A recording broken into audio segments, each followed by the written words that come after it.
Donc rebonjour et bienvenue sur ma chaîne Sandra by Faith. Je m'appelle Sandra et je suis de retour avec un chrétien lifestyle et aujourd'hui je vais te parler de comment organiser, comment planifier tes dépenses, donc comment tenir un budget, ton budget mensuel.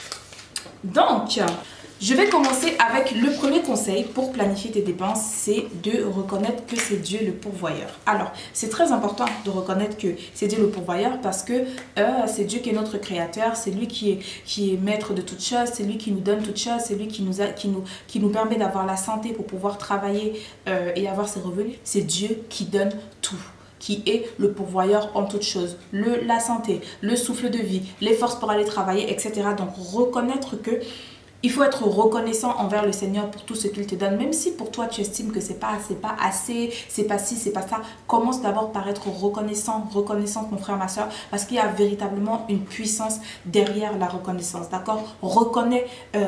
Sois reconnaissant pour ce que tu as. Remercie le Seigneur pour ce que tu as. Moi, je ne vais pas te dire, pense qu'il y a d'autres qui ont moins que toi ou qu'il y a d'autres qui en ont pas assez. Non, parce que cette histoire de tout le temps se comparer aux autres là pour pouvoir compter les bienfaits de Dieu dans nos vies, je trouve que quelque part c'est mesquin. Après, ça ne veut pas dire que c'est pas bien de savoir qu'il y a d'autres qui sont dans le manque par rapport à nous, qui ont moins que nous, mais tout ce que je veux simplement dire, c'est qu'on n'a pas toujours à avoir besoin d'un exemple, à avoir besoin d'un booster pour être reconnaissant. On doit tout simplement être reconnaissant envers Dieu, déjà parce qu'il est qui il est et parce que peu importe ce qui se passe, il est toujours là pour nous et il pourvoit toujours pour nous. Donc, rendre grâce, dire merci.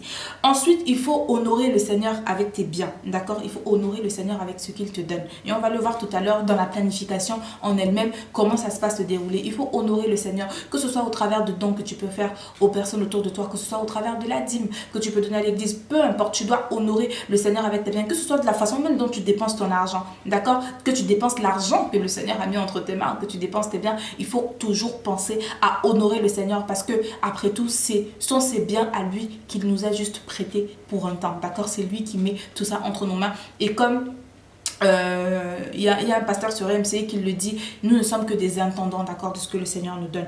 Et ensuite, troisième conseil, d'en reconnaître que c'est Dieu qui est le pourvoyeur, c'est demander la sagesse à Dieu pour pouvoir utiliser ce qu'il met entre nos mains. Parce que oui, le Seigneur nous met les choses entre les mains, nous sommes des intendants de ce qu'il dépose entre nos mains, mais on a besoin de sa sagesse pour savoir comment utiliser du coup cet argent à bon escient. Parce qu'on a besoin de la sagesse de Dieu, on a besoin de demander à Dieu conseil pour toutes choses. Et comme je le disais dans une précédente vidéo, il n'y a rien qui est trop petit pour le Seigneur, il n'y a rien qui est un trop petit détail pour lui pour qu'on se dise ah mais non, mais ça c'est pas très important. Pour que je le demande au Seigneur. Si, c'est important de savoir comment est-ce que le Seigneur veut qu'on dépense, qu'on gère les biens qu'il met entre nos mains. Et comme la parole de Dieu nous dit, si nous sommes fidèles dans les petites choses, alors il nous en confiera de plus grandes. Donc on doit vraiment être sérieux dans notre façon de gérer nos biens, nos temps, nos talents, nos trésors, etc. Et pour ça, on a besoin de la sagesse de Dieu. Donc demander la sagesse à Dieu pour pouvoir gérer ce qu'il met entre nos mains.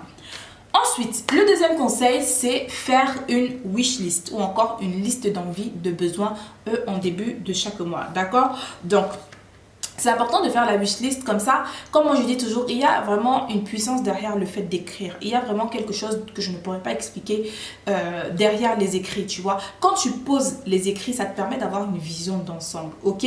De pouvoir vraiment, et aussi de ne rien oublier au fur et à mesure, de ne pas avoir de grosses surprises parce que des fois, malgré la façon dont on veut planifier, on se retrouve souvent avec des surprises. Mais ça permet quand même de globalement déposer tout pour pouvoir avoir une vision d'ensemble dessus et pour pouvoir justement éliminer les choses au fur et à mesure qu'on avance dans le processus de la planification du budget de dépenses du mois, d'accord? Donc il faut te faire une wish list, donc une liste d'envies, les choses dont tu as besoin, tu penses avoir besoin dans le mois qui arrive, d'accord? Ensuite, troisième conseil, il faut donc que tu passes à la mise en pratique, donc au côté pratique, que tu fasses la liste des entrées et des sorties du mois. Donc je t'ai fait un exemple là. Voilà. Donc, on va aller plus en détail tout à l'heure et je pense que je vais te faire un close-up pour que tu puisses voir en fait ce qu'il y a. Je vais te faire un close-up donc pour t'expliquer. Donc, tu dois faire une liste d'entrées et de sorties. D'accord? Donc, par exemple, de manière linéaire comme ça, ou alors tu peux le faire par catégorie comme ça, d'accord, en faisant des petites cases, etc. Donc c'est vraiment toi qui choisis comment tu t'organises. Et si je trouve un lien, donc, et tu peux le faire aussi donc de manière écrite, comme là, moi je l'ai fait sur un papier ou sur, enfin là c'est un exemple hein, parce que moi j'ai un petit carnet dédié pour mes dépenses, mais tu peux le faire de manière écrite ou alors tu peux le faire de manière informatisée avec des fichiers Excel, d'accord. Donc je te mettrai un lien si je trouve un lien gratuit, un lien dans la barre d'infos pour que tu puisses aller voir un exemple de ce à quoi ça ressemble une fiche Excel si tu préfères le faire sur internet, sur ordinateur, d'accord. Donc tu commences d'abord par faire la liste de tes entrées. Donc tes entrées, ce sont tes revenus, ok. Donc tu as tes revenus, n'oublie pas de mettre le solde de compte pour ceux qui ont des découverts parce que généralement, enfin peu importe que tu aies le découvert ou pas, n'oublie pas de mettre le solde de ton compte, qu'il soit en plus ou qu'il soit en moins, ça joue vachement sur les revenus que tu vas avoir, d'accord. Sachant que la planification tu l'as fait à l'avance, d'accord. Donc là nous sommes en janvier, tu fais ta planification pour février en sachant qu'est-ce qui va entrer, qu'est-ce qui va sortir, etc. Tu ne fais pas la planification quand tu es déjà en plein dans le mois et en plein dans les dépenses parce que ça va fausser tout, d'accord. Pour être efficace, tu dois le faire à l'avance. Donc, tu fais la liste de tes entrées.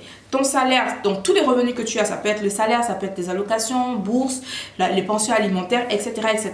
Donc, tu le mets dans la case entrée. Ensuite, tu fais le total, tu mets le total à côté. Avant de faire quelques dépenses que ce soit, ou peu importe, dès que tu as tes revenus qui entrent sur le compte, la première chose que tu dois faire, c'est enlever ta dîme. D'accord? Donc, moi, je fais pas d'enseignement sur la dîme ou autre chose, mais pour ceux qui ne croient pas en la dîme, vraiment, prière de s'il vous plaît, je ne sais pas, mais vraiment, s'il vous plaît, pardon, excusez-moi, passez à autre chose ou je ne sais pas. Mais personnellement, moi, je crois en la dîme et je le vois se manifester dans ma vie de tous les jours, les bénéfices, les résultats, les retombées, etc. Et même s'il n'y avait pas de retombées, je crois quand même en la dîme parce que pour moi, donner sa dîme, c'est un acte d'amour, d'accord. Et parce que je dis que j'aime le Seigneur et que je veux l'honorer, je l'honore avec tout, que ce soit avec mes biens, que ce soit avec mon corps, que ce soit, j'honore le Seigneur avec tout. Quand je dis même avec mes biens, c'est ce que le Seigneur met entre mes mains, ok. Donc, avant toute chose, tu enlèves ta dîme, les 10%, les minimum 10%. Comme je disais dans une précédente vidéo, moi personnellement, j'ai toujours eu la conviction de donner plus de 10%. Donc, tu enlèves ta dîme, les minimum 10%, parce que le Seigneur nous dit que si les prémices de la pâte sont consacrées, alors le reste de la pâte est consacré. Ok? Donc, tu enlèves ta dîme, tu la mets de côté, etc., etc. Maintenant, tu te fais la liste des charges, donc des charges fixes, charges variables, les dépenses, les factures, etc. C'est ça les charges. Donc ça c'est la liste de sortie, donc tout ce qui va sortir de ton compte, que ce soit ton loyer, que ce soit le crédit de la maison, l'assurance habitation, l'électricité, l'eau, internet, téléphone, etc., etc. Toutes les dépenses que tu as à faire, tu les listes ensemble, ok? Donc, ensuite, là aussi, tu fais le total. Maintenant, une fois que tu as mis tout, et c'est pour ça que je dis que c'est important d'écrire parce que ça te permet en fait de tout visualiser. Ce qui fait que si tu as oublié quelque chose, tu peux rapidement venir le réinsérer, etc., etc.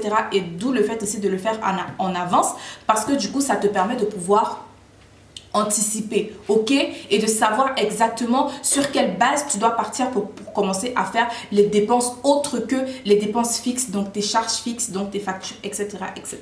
Ok, donc une fois que tu as fait tout ça, tu fais le total. Tu viens donc faire une soustraction toute simple, entrée moins sortie, et tu vois le reste. Maintenant que tu as terminé de faire tout ça, tu sors ta liste de ta wish list.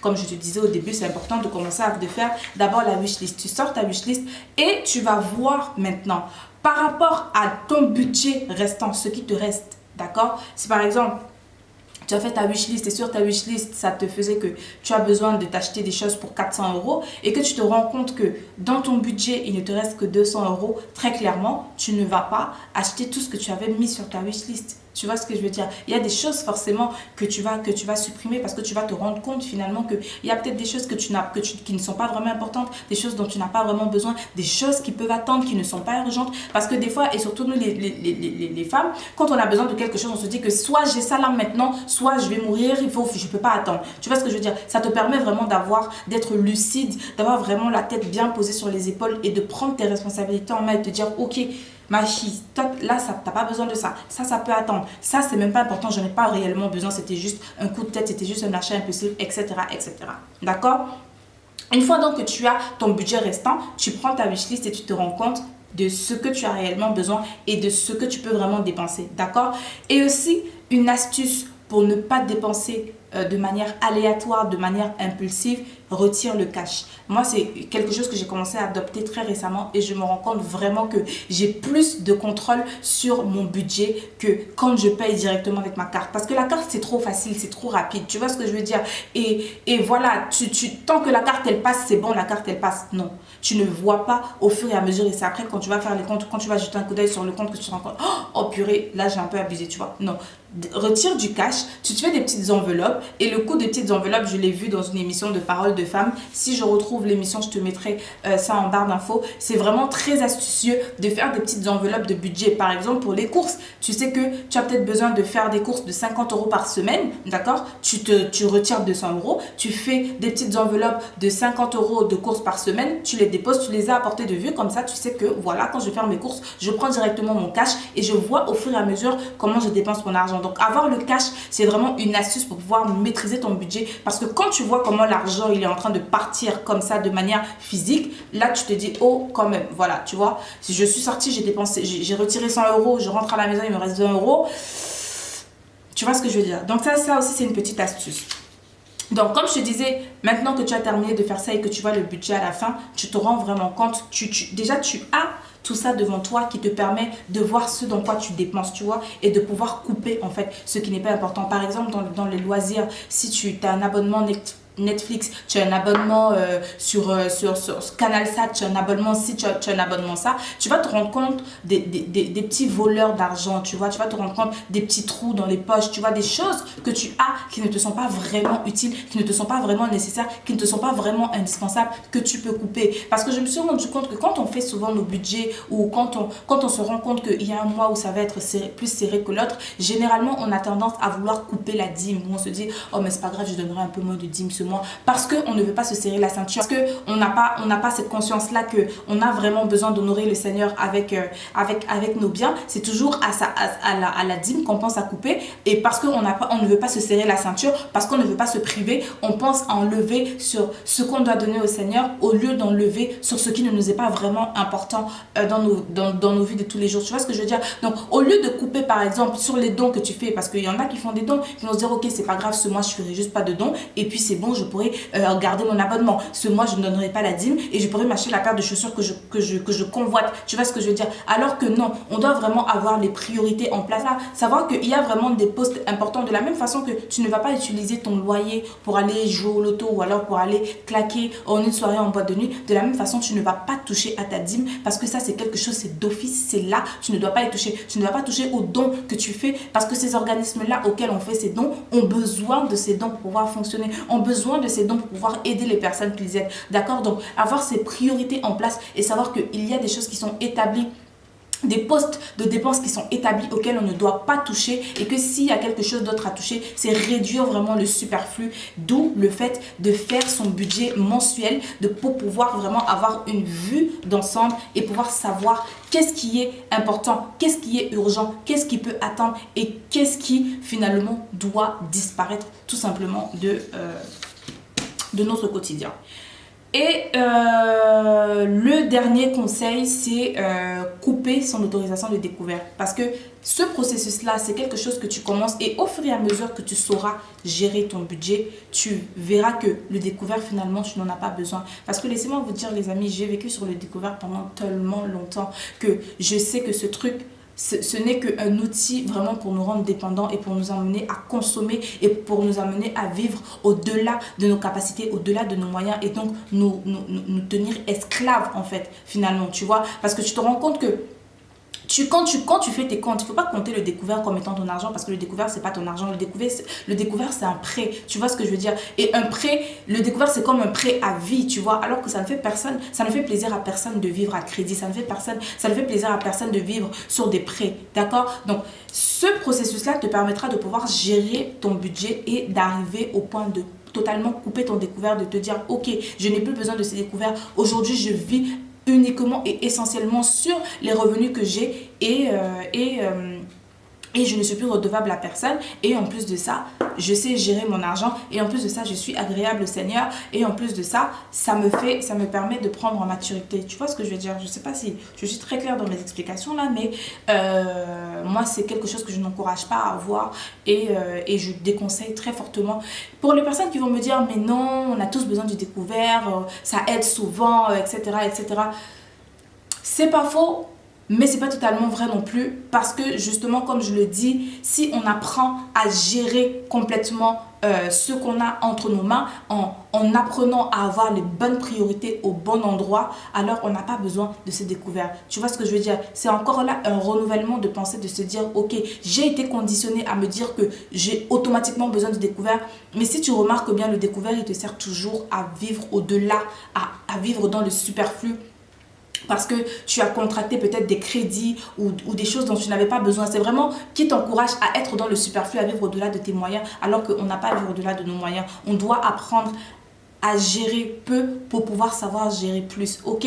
Donc, ce sont de bonnes habitudes qu'on doit prendre dès maintenant, peu importe l'âge que tu as, que tu sois encore étudiant, que tu vives encore chez tes parents, ou peu importe, si aujourd'hui tu sais gérer les 20 € d'argent de poche ou que tes parents te donnent, demain tu sauras gérer les revenus, ton salaire que tu auras pendant tes études si tu travailles, et demain tu sauras gérer ton salaire, et demain tu sauras gérer ton entreprise, et demain tu sauras gérer ton foyer, ma soeur ou mon frère, et demain tu sauras gérer toutes ces choses-là que tu as en main. Tu vois ce que je veux dire? Donc il n'y a pas d'âge, tu n'es pas trop jeune ou peu importe, ça commence maintenant les bonnes habitudes et puis elles nous suivent pour plus tard. Donc voilà. On arrive à la fin de cette vidéo. J'espère vraiment que j'aurai été le plus explicite possible, que je ne t'aurai pas embrouillé, que je n'aurai pas parlé trop vite. Parce que je sais qu'on m'a déjà fait le reproche de parler trop vite, d'être trop speed. Mais déjà, c'est mon débit de voix, enfin, c'est comme ça que je parle. Et aussi, souvent, je sais que je suis souvent un peu rapide parce que je ne veux pas que les vidéos soient trop longues, parce que j'ai beaucoup d'informations à te donner. Maintenant, oui, je travaille aussi à vraiment réduire et à être le plus droit au but, aller vraiment à l'essentiel. Mais il y a des fois où on ne peut juste pas compresser. Il y a un maximum d'informations à donner et il faut toutes les donner parce qu'elles sont aussi importantes les unes que les autres. Donc, j'espère vraiment que cette vidéo aura su t'aider et comme je le dis, la Bible nous dit, faisons tout ce qu'on fait pour rendre gloire à Dieu parce qu'on veut être agréable à Dieu. Et quand nous sommes de bonnes gérantes, mes sœurs, des femmes Proverbes 31 qui savent gérer leur argent, qui savent gérer leur temps, qui savent gérer leur talent, qui savent gérer leur trésor, là en l'occurrence on parle d'argent, qui savent gérer leur argent, alors on est agréable à Dieu parce que ça lui montre que nous sommes dignes de confiance. Ok? Donc voilà, moi je te remercie d'avoir pris le temps encore de regarder cette vidéo. N'hésite surtout pas à la partager à un frère ou une soeur parce que je crois que ça va aider plus d'un. Et d'ici à la prochaine fois, porte-toi bien, que mon Dieu te bénisse et don't forget, never stop walking by faith and not by sight. God bless you and faith till you make it. Bye.